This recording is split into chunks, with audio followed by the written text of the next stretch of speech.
Don't bury the lead. We come to you every Friday night after the bell of WWE Smackdown. My name's John Zindel. I'm joined by Dom Scarcella.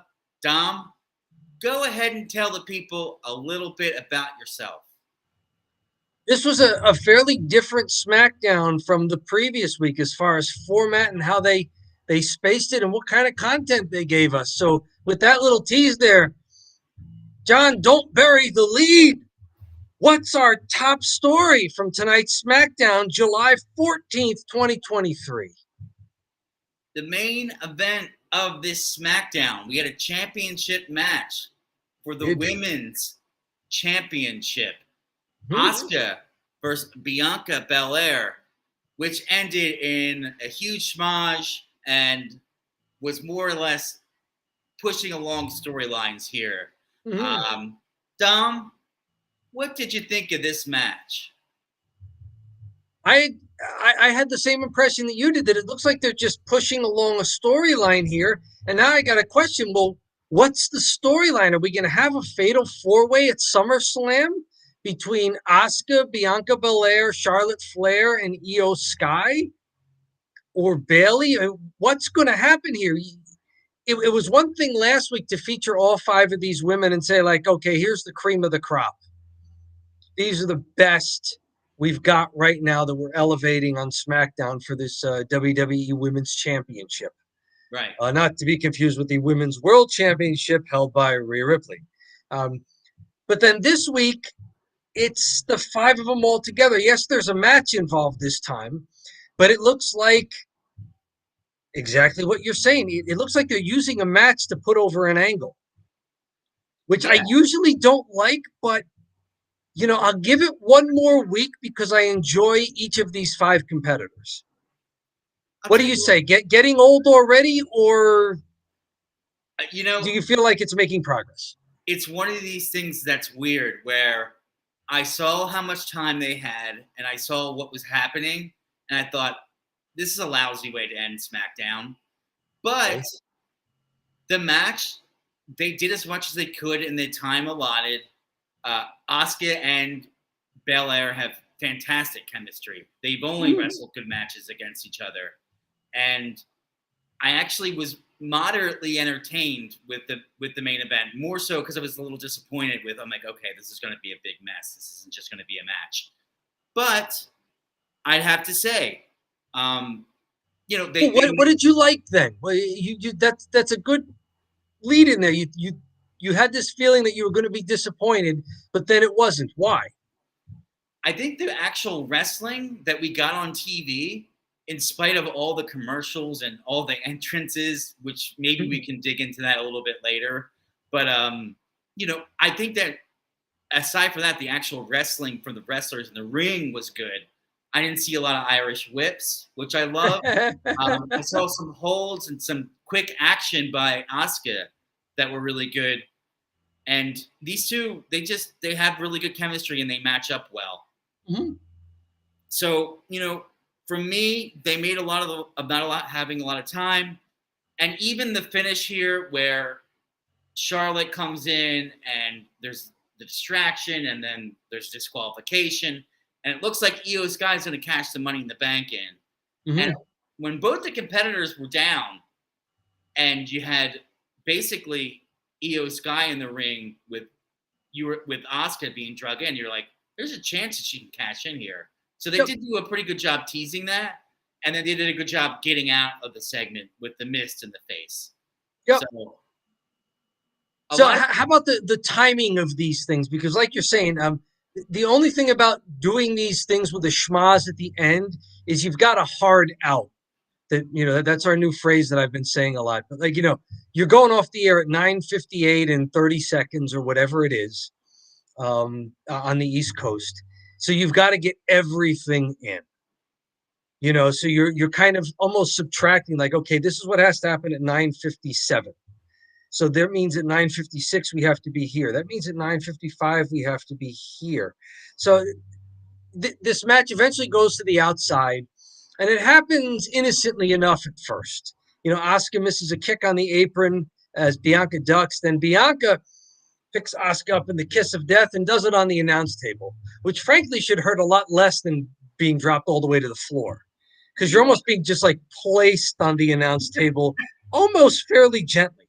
But she does the kiss of death on the announce table. That brings Charlotte out to attack Bayley, who had jumped the rail. So Bayley and Io Sky had bought tickets and were waving them around there at ringside. So was Charlotte Flair. So Charlotte comes out to keep Bayley out of the match. Io Sky decks Charlotte with the briefcase and then stares at Bianca. Charlotte recovers and goes to spear Io Sky. She sidesteps and hits Bianca. That's when we get the disqualification because now someone has actually put their hands on one of the competitors. And that's when we get, Bayley telling Io Sky, look, Asuka, she's down. She's out after that KOD. They throw Asuka into the ring. And while Io Sky climbs the turnbuckle, Bayley says, yes, she's cashing in Money in the Bank, which is a little weird. Like, you shouldn't have to cash it in yourself. You shouldn't be able to have some surrogate cash it in on your behalf. But I'll let that slide. So as Bayley is trying to get the ref's attention that, no, I'm cashing it in on her behalf. She's cashing it in, but she's on the top turnbuckle, so I have to hand you the briefcase. In that confusion, which maybe was built in, Asuka rolls up and, like you're saying, she hits the mist on Bayley, grabs her belt, rolls out of the ring, and she does the hightail it out of town heel move, right? She gets out of that last confrontation by saying, screw this, I'm the champ. You guys fight with each other. I got my belt. It's the Eric Cartman, screw you guys, I'm going home. So Asuka's out, and now there's just frustration in the ring. Bianca's frustrated because her match got interrupted. Charlotte's frustrated because if Bianca won, Charlotte was getting the first crack at her. Io and Bayley are frustrated because they thought they had a chance to cash in the Money in the Bank. So nobody's happy except Asuka, who's laughing all the way up the entrance ramp. Are you happy, John? It was better than I thought it would be. Okay. But that does not mean it was good. Where does it have to go? So Can they do this again, or they have to give us another chapter quickly? They need to probably make an announcement for what the match is going to be at SummerSlam, which looks like a triple threat. And then the Money in the Bank's always going to be in play there. And Bayley's going to be alongside there. I just kind of wish maybe they had given these two 15 minutes, 20 minutes, because the wrestling's so good. Yes. 12. Like, give us 15, 20 minutes, give us a match, and have the people come in from the outs, from somewhere to cash it in, not just sit there and be like, oh yeah, this match is a complete throwaway already. Because the Money in the Bank person sitting there, Charlotte sitting in the crowd, the match is completely a throwaway at this point because they're just on the outside, distracting. Okay, I'll ask you that. I want to follow it up. Great point about the time allotted, because we just said you've got your heart out and you're subtracting from there. It's a better match, right? If they start this 10 minutes earlier, they go to the first commercial break, come back, and then Bayley and Io Sky walk down to ringside waving their tickets. And then Charlotte Flair walks down. But the way this happened, they're there almost immediately. Yeah. Like, the bell rings and Io Sky and Bayley are right there. And then a minute later, it seems like Charlotte comes down. And now Asuka and Bianca have to do that, both women down 2 minutes into the match to go to commercial. Like that seems like it seems like it was rushed, especially for the talent that was in this match, right? No, for sure. Totally agreed. And one of the things is we had these super long theme songs and entrances, and then we suddenly have 12 minutes for the match. And it's like, all together. Can we press the fast forward button a little bit on get down to the ring, get 20 minutes in? Do we have to blare the theme songs and drag it all out? And even Bianca Belair comes out. Then we go to commercial. Then her theme song's still playing. So she's just standing there during the commercial break for like 5 minutes, just in the ring with her theme song on, or I don't know. Playing jump rope with her hair braid. That's got to get tiring. She's just so she comes out to the ring, and even if I think they go to commercial break actually in the stadium. So she's just standing there waiting for 5 minutes while Yeah. commercials are playing, and she's just hopping around the ring, and then like they go back, and then she's still standing there. But I digress. At the end of the day, I'd have to say I was happy with the fact that what they were able to do, what the workers were able to do, but I would have preferred a real match. So I would have preferred a real match. I also would have preferred more time if they were going to do the schmaz. I'll let it go for one more week, but I need to see progress. I need to see another chapter. well, Dom, that's our lead. That And is the lead. we're doing something a little different here. We're doing segments on this show. So that's the lead. So we're going to talk about the rest of the show, which is going to be the follow. It's the follow. What's top of the line here for the rest of the show? Where do you want to go next? I could talk about my favorite moment if you want. Absolutely. L.A. Knight comes out for about a 3 minute segment with him just shooting a promo and talking about how he's going to be the next U.S. champion. He gets a hero's welcome. Everyone's got yeah signs. This guy has exploded before our eyes as far as being over. And interestingly enough, to be his age and to be suddenly getting his, getting his credit that he definitely deserves. Right. It's very cool. Shades of Diamond Dallas Page, who was not so much an indie, but he was a manager for a while, then got into wrestling really close to 40, and became a world champion during a pretty hot time during the Monday Night Wars. Then he was really instrumental after WWE bought WCW. So we have seen, it's rare, but we have seen a guy and Diamond Dallas Page kept himself in great shape. LA Knight, Sean Ricker, looks like he's kept himself in great shape. So he doesn't look like a guy who should be on the downside of his career. LA Knight looks like a guy who has several prime years left, doesn't he? I think he does. Yeah. He looks like $1 million. You could tell he's a little older, but he still looks, like he still looks like and can go, as we've seen in the ring. And to see him be pigeonholed in that Bray Wyatt horrible rivalry, and to see him kind of climb out of getting squashed and finally getting the push, or he hasn't even really gotten pushed. He's just like the fans keep cheering for him and they can't ignore him anymore. Well, this was an acknowledgement by the office that he's getting popular. Let's talk about why he came out there. There was a fatal 4-way earlier today that I'm sure we'll get to fairly quickly for the U.S. Championship Invitational Fatal 4-Way. Somebody's going to win the Fatal 4-Way tonight, which happened. It was the Santos Escobar. There's going to be another Fatal 4-Way next week. It's going to be Rey Mysterio, Cameron Grimes, and Sheamus. And so in this short segment here, they show video packages from backstage. It's Rey Mysterio talking about how glad he is to be in this Fatal 4-Way next week. Cameron Grimes talking about how glad he is to be in this Fatal 4-Way next week. Sheamus talking about how glad he is to be in this Fatal 4-Way next week. And then, because the WWE office is starting to get the picture here, they don't do a video of LA Knight saying how glad he is to be in the Fatal 4-Way next week. No. His music hits and they send him out in the arena to the live crowd with the live mic. Yeah. Because he can do that. He's worth more than a recorded 30-second, hey, here I am. He goes out there and he's getting cheered. Now, Santos Escobar wins tonight, and we'll get into that match later. He's sort of a baby's face. Next week's match is going to be 3 baby faces and LA Knight, who's supposed to be a heel.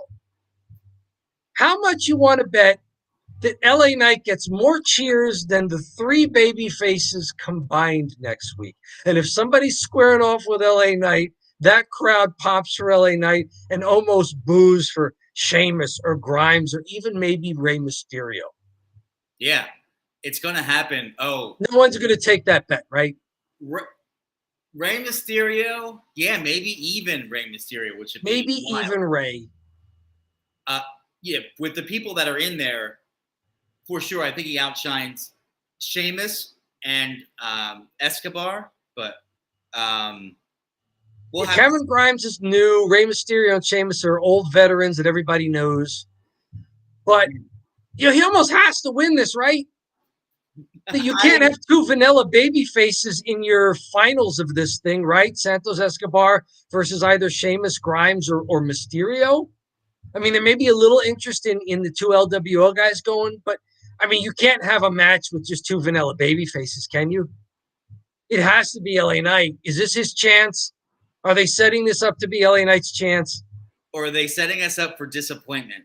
Which one is it? Which one are they going to swerve us? Is Vince Russo back working for the WWE? Are they getting the band back together backstage? Right. I'll have to say this. One thing, and I'll answer your question, but one thing I want to get some cheap heat out here. Yeah. LA Knight mentioned during his promo tonight that people are talking about his name for clicks and views. And guess what, LA Knight? You got us. Confirmed. That's what we have been doing. We have been making shorts and videos about you because we've been getting views. So guess what? Yes. We're going to keep doing it. Yeah. Absolutely. But that's organic. I mean, the crowds in the arena want to see him. And people on YouTube, Twitch, TikTok, Facebook, wherever we are, the viewers there want to see him too. It's no surprise. There's a consistency to it. We talk about LA Knight because he's worth talking about. Yeah. Oh, for sure. If I had been making shorts about LA Knight and they were going nowhere and videos and they're going nowhere, we would be like, all right, let's talk about somebody else. Yeah. So yes, we follow the clicks and the views and they're all adding up to LA Knight. I'm gonna have to say, hopefully he wins the triple threat, or excuse me, he wins the fatal 4-way, which maybe it's a good segue into tonight. We had the fatal 4-way match. This is AJ Styles versus Butch versus Grayson Waller versus Santos Escobar. Mm-hmm. And we have Santos Escobar going over here, which puts him into next week's match, which is a number 1 contenders match. Yep. Dom, what did you think about this match tonight? They gave him about 11 minutes. Austin Theory was on commentary.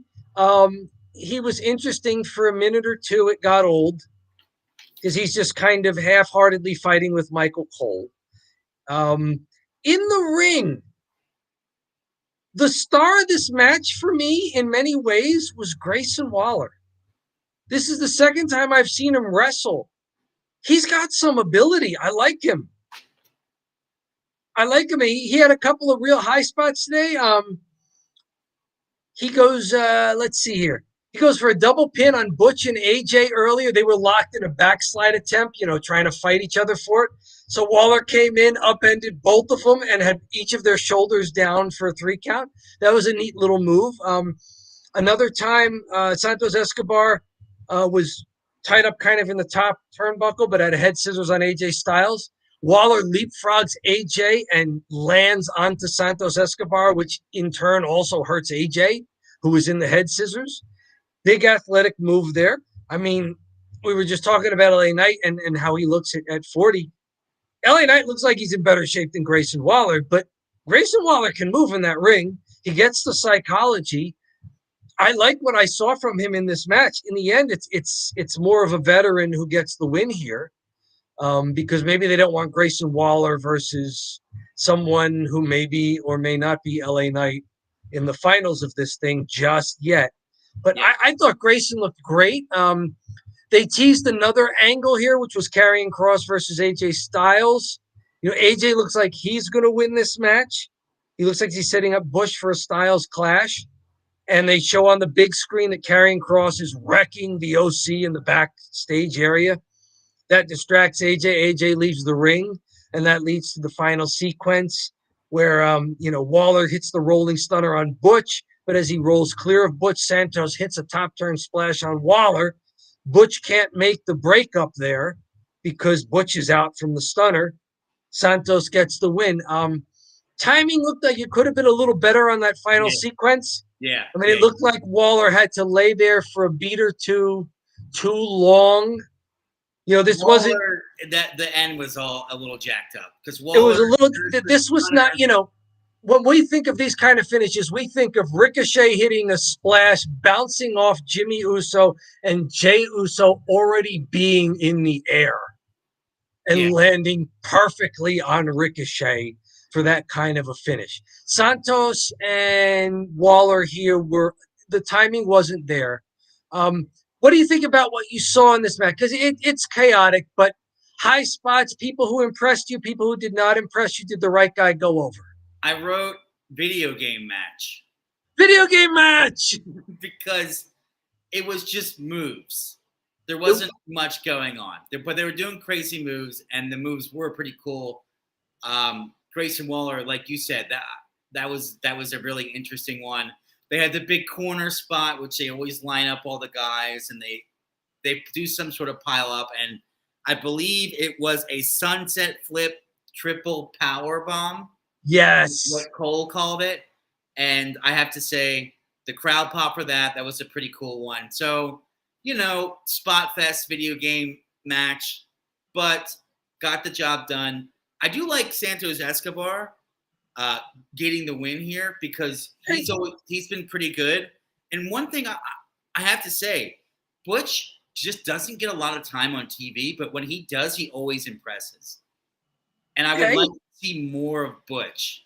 And I know they're pushing these guys like Grayson Waller and Pretty Deadly coming out of NXT, but I feel that as if though Butch is really getting neglected here as he's a pretty. I've always really liked his work, so Mm-hmm. he made a lot of his time. He always makes a lot of his time, and I think he's always a plus in matches, especially if something as wild as this and how it can go off the rails pretty easily. So, Does his size hurt him? He's a smaller wrestler. He's almost he may be similar to Rey Mysterio. so here's what's weird. He's shorter, but he looks like a ton of bricks, or he looks like a brick house next to Grayson Waller, who Yep. looks just like a thin, average guy. He looks, Sure.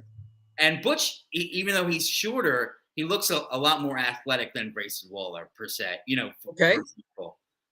So I'd have to, and if we're going to talk about Australia in general, Pretty Deadly. I mean, we're talking about three lanky, thin dudes that are coming up from the NXT. So, and you know how Vince is historically, he just wants tall guys. So maybe that is hurting him.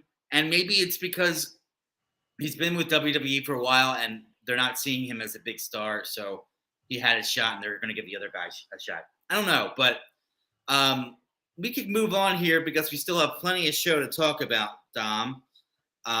Do you want to talk about the next match or segment? I'd like to go to what could have sort of bridged the 9 o'clock hour, that transition for us. It was an in-ring segment with Jey Uso on the mic, no Jimmy because Jimmy's hurt. He's got whatever they called it. Let's see. Ruptured rib cartilage will be out for the foreseeable future. So it's Jey Uso out there by himself just before the changeover for us on the East Coast, the 9 o'clock hour. And Jay's cutting a promo, and Jay has good voice inflection, but he gets way too into that rhythm, and the crowd lets him have the what chance immediately because Jay has that rhythm where it becomes so predictable. What? Exactly. Now, Jay, it doesn't phase Jay at all, which in some regard you're like, all right, well, he's powering through it. That's good. But on the other hand, like, I hope he watches some game film and makes some changes on that. I like Jay on the mic, but when he's by himself, he gets into that rhythm run. I kind of had a different perspective. Okay.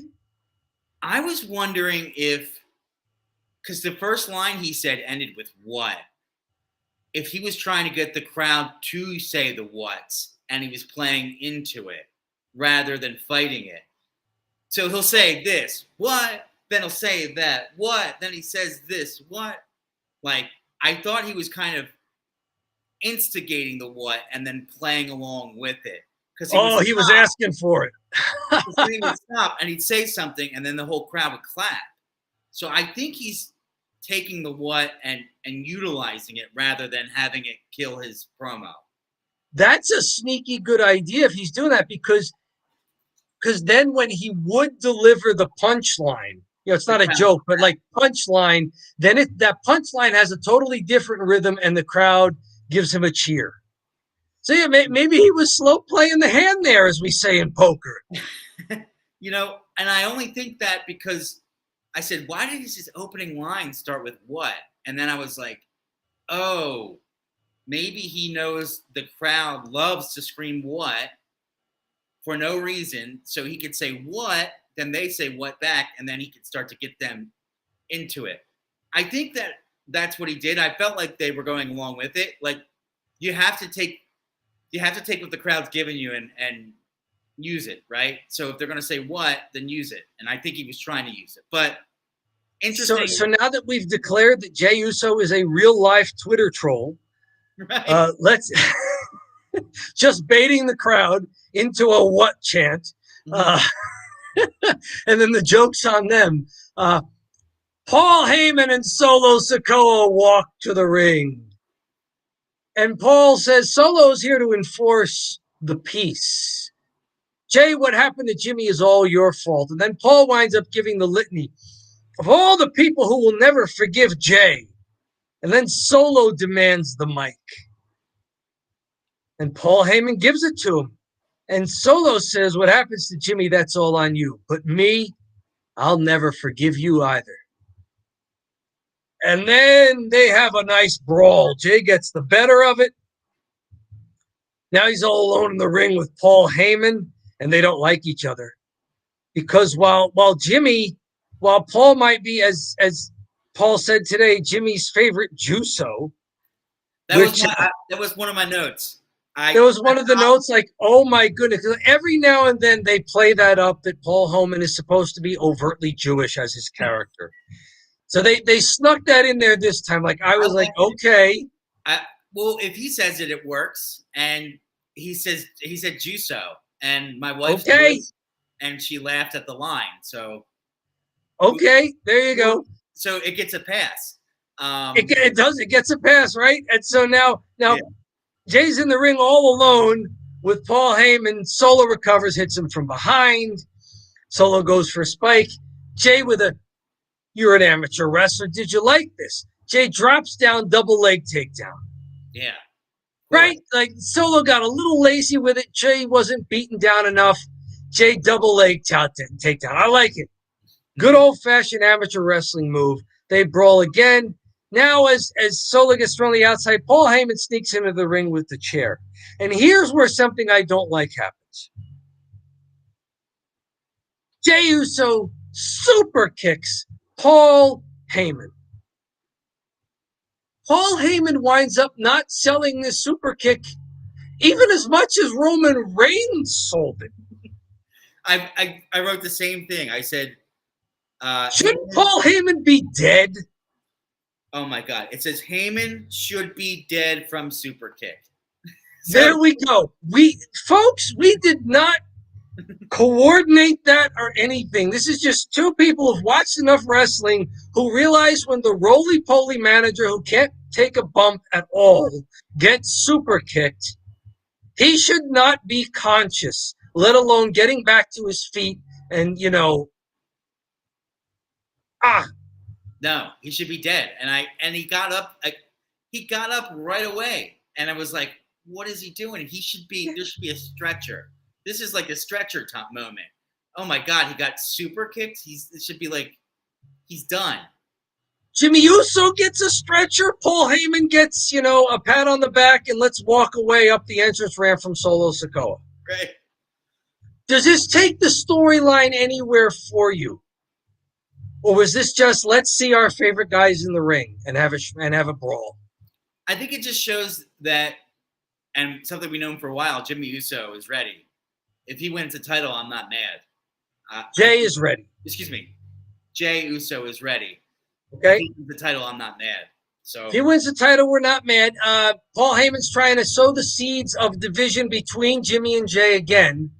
That it's all Jay's fault that Jimmy's in the hospital. He's also kind of sowing the seeds that Jay can't be the tribal chief because everybody hates him. No one will forgive him. So they're kind of trying to manipulate Jay every which way possible and throwing everything against the wall and seeing what sticks. Yeah.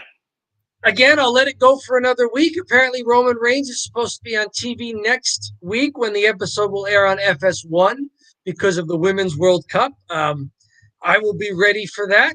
I hope everybody who likes SmackDown will be ready for that. Okay, let's see where the next chapter is. When there's no Roman and no Jimmy, was this enough for you?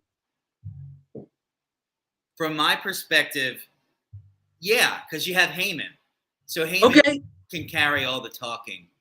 He's so good at it. So I think Heyman's the guy that can carry all the talking. And we can move on to the next segment here. Just want to mention real quick, we have a couple people viewing on YouTube. We have a couple people on Twitch. So go ahead and comment. Let us know what you think of the show, and we can discuss. Sure. So moving on here, maybe we can move to Bayley versus Zelina Vega. Dom, what did you think of this matchup? This is another match that's kind of setting up an angle. Bayley wins in about 3 minutes with a rose plant. That's where she traps the opponent's arm under her thigh and then drops and winds up face planting her into the mat with no protection because her arm's incapacitated. So big old face plant into the mat. She gets the pinfall. Zelina Vega, she's quick. A lot of action here, but really this was to set up. It looks like a Bayley versus Shotzi match, maybe for SummerSlam or maybe for the night before SummerSlam. So there's something cool on SmackDown on the Go Home show. They made a big deal a couple of weeks ago that when Shotzi got into it with Io and Bayley backstage, they beat her up and then cut off a big lock of her green hair. And they carry it around with them now out to the ring. Not only Io has the Money in the Bank case, but they've got a lock of Shotzi's green hair. So after this match, they show on the big screen Shotzi slumped against the wall talking about, how crazy she is. She picks up some clippers, and at first I'm thinking, a hair versus hair match between Shotzi and Bayley? I'm in. Yeah, me too. Let's make a women's match, have some of these interesting blood feud takes that we've seen from men before, especially since they each color their hair. Neither one of them is au naturel there. Then Bayley starts shaving her own head. It's like, all right, where does this go? Are you down for Bayley versus Shotzi in some sort of blood feud match? Yeah, I think that's a good matchup because I've liked a lot of what Shotzi's been doing. This promo was weird. Yes, it was supposed to be, right? It was very strange. It was almost off-brand. Well, here's the thing that's a little scary. So they're doing the promo where she's shaving her head and she's like, I'm out of control now. So she's doing a personality shift. And obviously she's going to do a look change because she's going to be bald now. Mm-hmm. But I hope that it's not creepy Bray Wyatt stuff. Like, oh, she's got magic powers now and she talks to puppets. Like, I hope they avoid that type of creepy and more that she's unhinged and shaving her head, and she got a haircut. I don't know how crazy is that. There you go. I mean, maybe it would be and a lot of times when they're having a character go through a personality change, maybe a babyface heel turn, they will change the look sometimes. So maybe that's in store for her. This is the second time you've mentioned Bray Wyatt in tonight's show, even though, he wasn't on the show and had nothing to do with it. Bray Wyatt is in your head, John. He haunts you all these months later. Because I would have to watch SmackDown and we would have to watch it and then talk about it. So I'd be like, I can't tell people that I watch this show, and then this is what's on the show, and then you're like, why do you watch this? I'm like, I'm sorry. I swear it's better than this. So that's where I'm at with Bray Wyatt. But we have one more match on the show. And these guys, we got Pretty Deadly versus Ridge Holland and Sheamus in the opener. Yes. They got a lot of time here, and Pretty Deadly goes over Ridge Holland and Sheamus, in which I'd have to say was a solid opener, and Pretty Deadly continuing to get a push. Man, oh man. They're keeping them just strong enough. I mean, they've had a couple of losses lately. They may be, Austin Theory's lackeys, which may or may not be good for you, depending on what happens with Austin Theory. But yeah, so here they get the pinfall. Ridge charges into a corner, and Prince had exposed the turnbuckle there. So Ridge charges in, Prince sidesteps, Ridge hits throat first into the exposed turnbuckle. They're still playing up when Ridge Holland got spiked by Solo Sikoa backstage weeks ago. Like they are milking that one Samoan spike backstage for all it's worth. It has now played a role in 3 matches now that Ridge Holland is still nursing a bad throat. I know. So he gets hit in the throat, and that allows a top turn leg drop from Prince for the pinfall. They let him go 10 minutes. So the show got started. The bell for this match was about 8:18, so 18 minutes into the show. So they didn't give us a match right away, but when they did finally roll into a match during the first quarter, the first half hour at least of the show, we got a pretty good one. What do you like in this match? You mentioned that you like seeing that Pretty Deadly is still getting a decent push, or you don't like it? Well, I'd have to say this. They're a good tag team. Their gimmick is so bad, though. It's very, very cringy. And I get that's like a thing that WWE wants to do. But I feel like for the work that they do in the ring, it just doesn't equate with their goofball gimmick. I think it's just even a little too much. Like if you did that, but took a couple ticks down, right? Take the temperature down a little bit with what they're doing. They don't have to wear those things. They could just be, 70s guys or whatever. They don't have to wear these weird upper body things. They almost look like wrestlers you would have seen in the early 90s of the WWE when they were making really ridiculous characters. Like Doink the Clown was one, and Undertaker, and they were all So that's where I'm at with Pretty Deadly, but they can work, which is what you want, right? I think they're maybe a few years late. To me, they look like metrosexuals. Yeah. Remember the metrosexual craze from a few years ago? That's them. They're just it's like they started that gimmick 7 years ago when they were on the indies. And they just kept going with it, even though like metrosexuals aren't really a thing anymore. But they are. They're keeping it alive. It is from I'm with you that I think they're a great tag team and they can work. And they do tag team things, don't they? They cut off the ring. Awesome. They cut the ring in half. They do quick tags in and out. They do double teams that make sense. They look like they're wrestling logically as a tag team, not just as like two bros that got thrown together. Yeah. So I'm okay with them winning. And then there's some other things I wanted to talk about. Go for it. Sheamus. Since we've started watching, he is all over SmackDown. Right? All the time. I don't think he's at a SmackDown off. He's been in all the big match, or he's been in a lot of the big matches. He's been in a lot of the bigger feuds, and he's just been around. And he's one of the guys right now that feels like a real superstar. Mm-hmm. People understand that he does the 10 punches or what are they 10 beats of the Baron, yes. The beats of the barrel.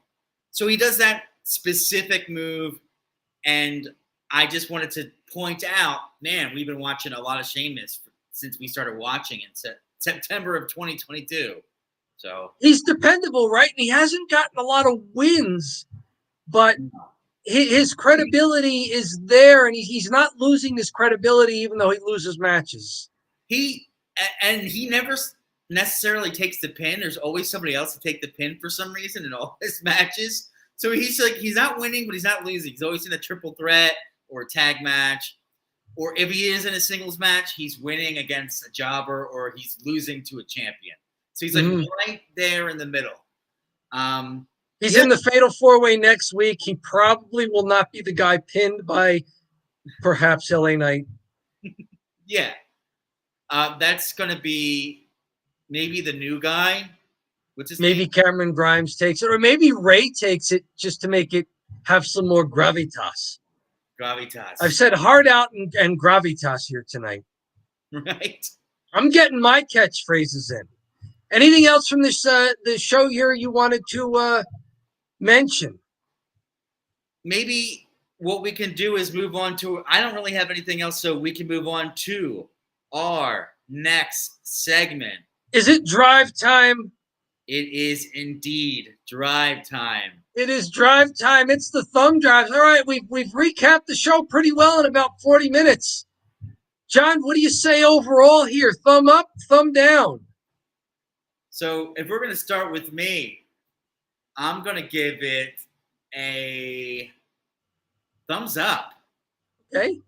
Barely a thumbs up. I mean, I was tossing and turning before the show. It backstage, pacing, worried. I was like, what do I do? Thumbs up or thumbs down? The first half I was like, thumbs down. This is really dragging. This is taking too long. But now that I'm putting the whole show together, I think that the Fatal 4-Way was pleasantly surprising because I usually don't like those as much. And then that was good. The main event was better than I thought it would be. And we had an LA Knight promo just made me really excited. So there you go. I gave it a thumbs up barely. How about you? What's their thumb? I gave it also barely up. Really? Yeah. Because it was I think there was good pacing to the show. There were enough segments, even if they were talking segments, that I don't think too many things got stale. We had one match that had a clean finish. It was a 3-minute match that was almost a squash. So I would wanted to see more wrestling. This is not a way thumbs up like, Gunther and Ricochet closing with, a great intercontinental title match for me. But there was enough good pacing here. We got 4 matches. We got LA Knight. Yeah, I'll have to say teetering thumb up there. Not a huge thumbs up, but I'm usually at least okay with the episode that we got. It's rare that I say, no, this really needed something more. Like there's something missing. This SmackDown, I don't think there was anything missing, but I wasn't blown away by anything either. It could have gone either way. And it might have just been the LA Knight promo that I liked. If the LA Knight promo wasn't there, I'd probably a thumbs down.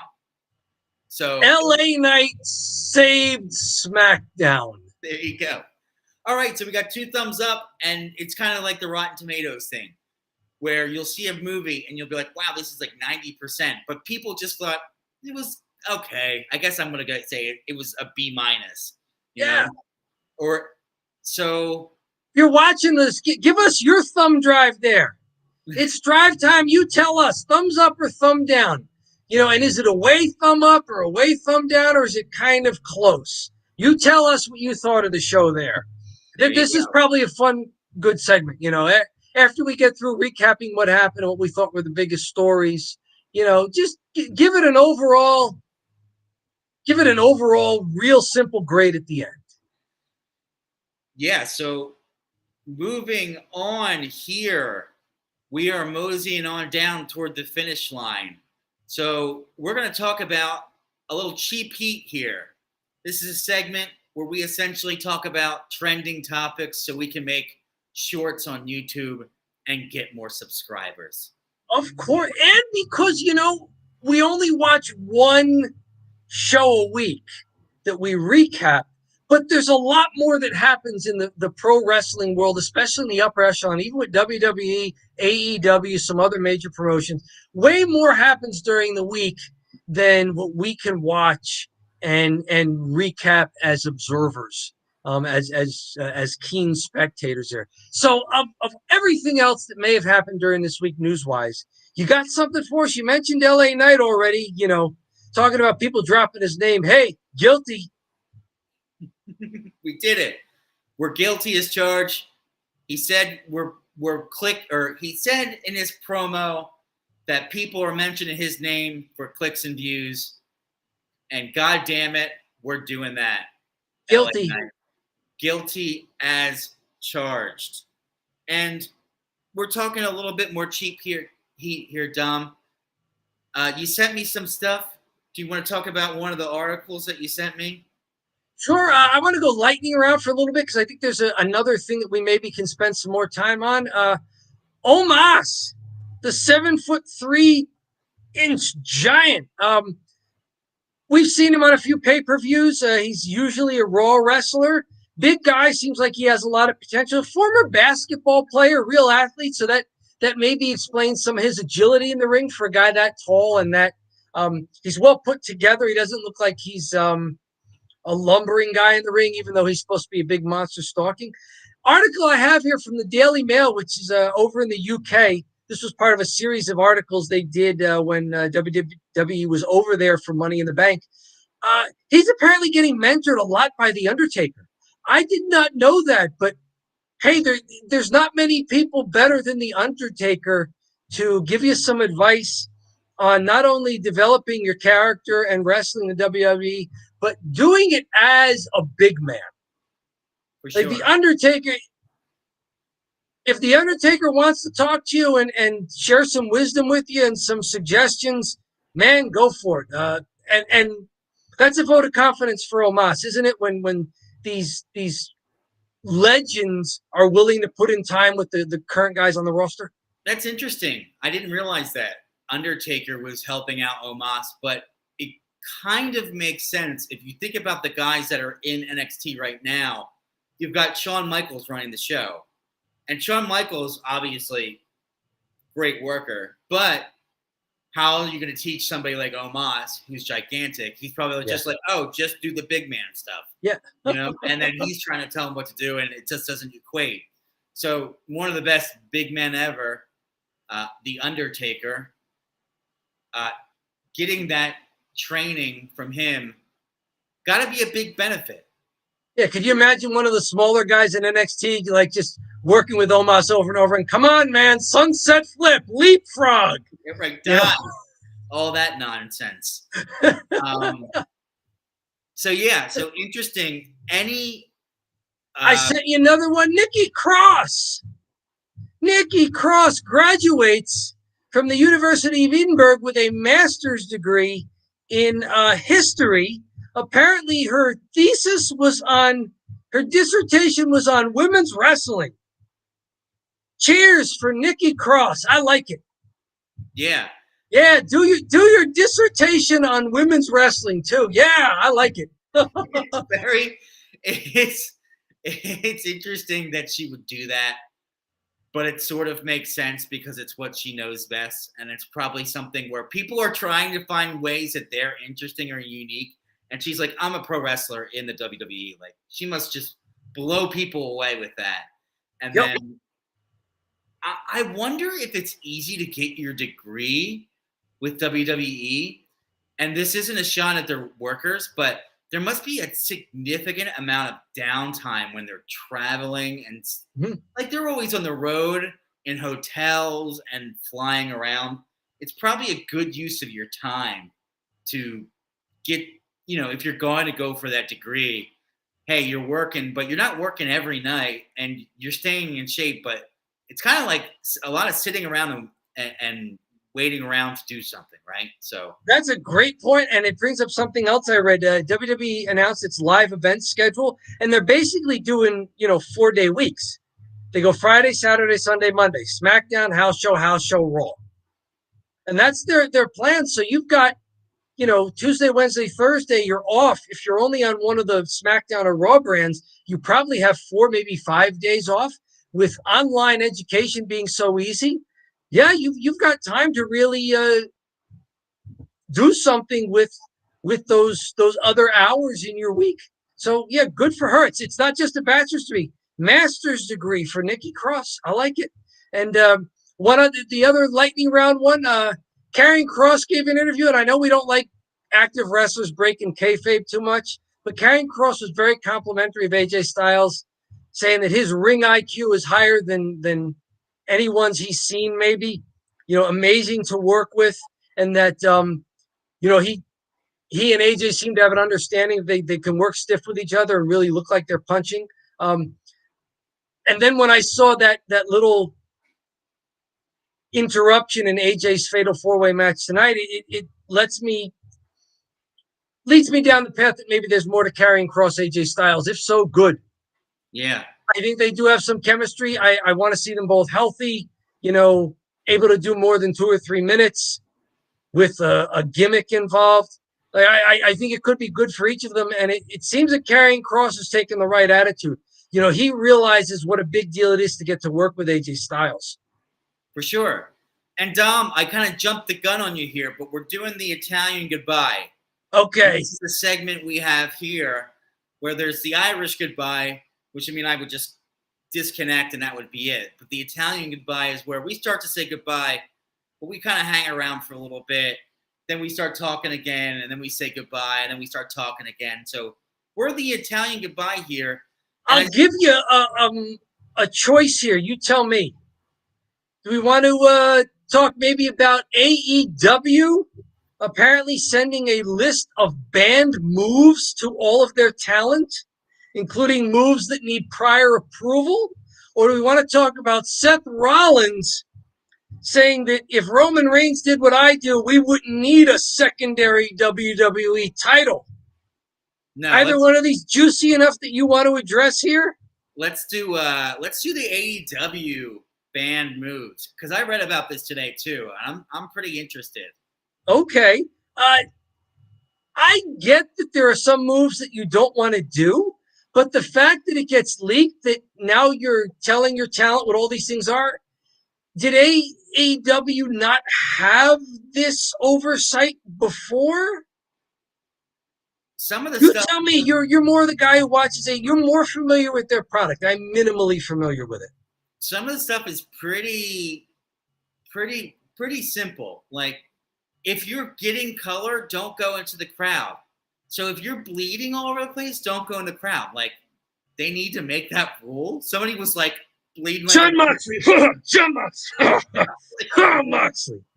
I saw one, which is interesting, maybe kind of directed at Daniel Bryan, is don't fake a seizure. Because he had a match where Bryan Danielson. So he had a match where he kind of on the fly faked a seizure, and he injured himself. So he couldn't do a lot of the spots. I think he destroyed his forearm or something like that. Okay. So they couldn't do a lot of the spots. So he kind of was making up stuff on the fly, and one was to have a seizure in the ring. And that is one of the rules, that they cannot do that anymore. But okay, Bryan Danielson, probably the best wrestler in the world right now. In the top 3, you got Gunther, you got Bryan Danielson, you've got some guys in Japan, but you have to say he's one of these guys that gets a pass. But interesting, they made a rule about that. Most of the other rules have to do with spots that are just too dangerous. Are they having injury problems there? What do you see? They have a large enough roster where if guys are off TV for a while, you don't always know.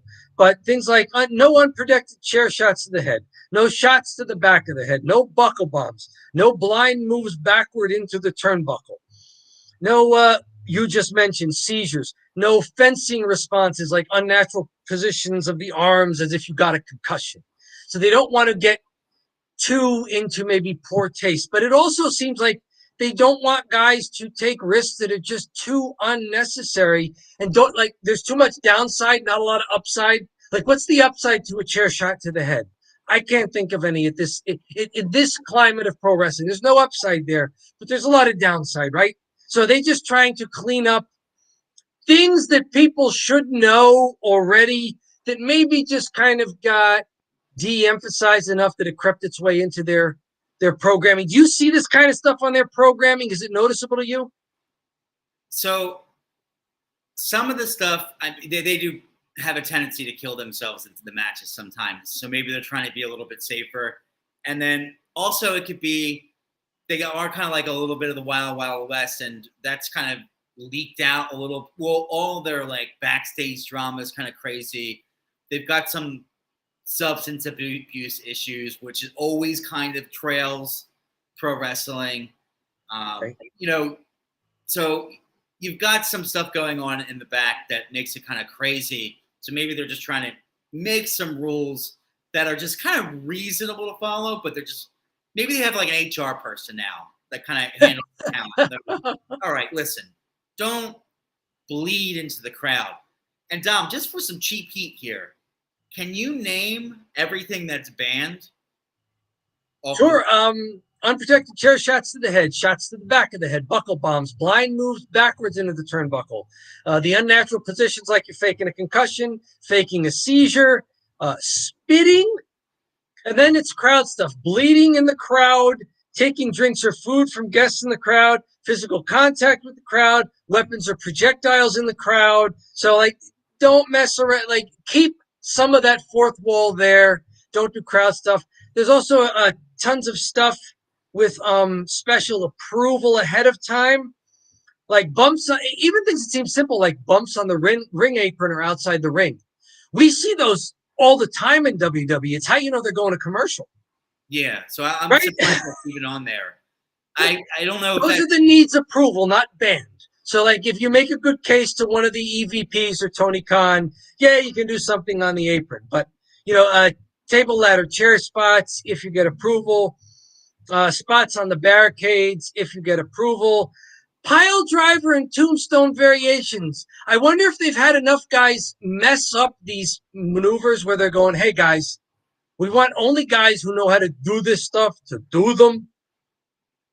Yeah. Things like 450s, 630s, double moonsaults, intentional bleeding of any sort, not just blading. Maybe this stuff is being overdone and they want to make sure it's kept special and that it's being done only by guys who really know how to do it. Maybe they're realizing that if you overdo this stuff, it works against you. Yeah, I mean, when you lay out a show and you have a good main event, you don't want all the guys doing all the car crash stuff and bleeding all over the place in the opener, and then suddenly you have like a boring tag match after that. It just takes all the heat and the energy away. It's no build. Mm-hmm. So it makes sense that they would want the approval for that kind of stuff. But Dom, we're hearing the Italian goodbye. That's all I got. Seth Rollins trashing the new trashing Roman Reigns' work schedule. That'll have to wait for some other time. That'll have to wait for some other time because I think we're getting out of here. Thank you so much for joining. And I really appreciate it, Dom. We gave 2 thumbs up to this SmackDown, even though we were so barely. Hey, like, subscribe. We're trying to get to our next benchmark of subscribers on YouTube. Wherever you're watching us, we appreciate us. Try and help us out with the YouTube. Subscribe as well. But really, if you're catching Don't Bury the Lead on Facebook, Twitch, TikTok, if you found us on YouTube, if someone else has shared us somewhere else, let us know. If we've got an audience anywhere, maybe we'll dip our toe into those waters as well. Thanks so much for joining, everyone. Have a great rest of your evening.